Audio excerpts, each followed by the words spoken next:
আপনি এই সুস্ত্রী আর সুন্দরী রমণীর অহংকার করছেন। হাসপাতালে গিয়ে দেখেন আপনার মতো বহুত সুস্ত্রী সুন্দরী রমণী ক্যান্সার রোগে আক্রান্ত হয়ে গেছে। বিশ্বাস না হলে একটু হাসপাতালে যান। এই তো 2-4 দিন আগের ঘটনা, একজন আলেমী দিন এক মসজিদের ইমাম সাহেব লাইভে আসছে। তো লাইভে আসছেন কেন?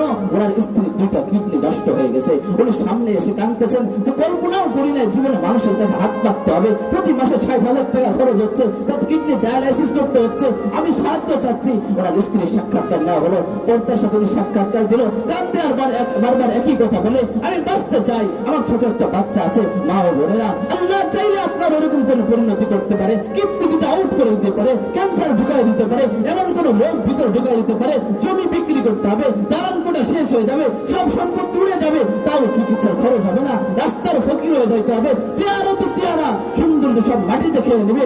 বহু আপনার মতো নারী আছে যার সুন্দর চেহারা আজকে কবরের পোকা আমা করে খাচ্ছে।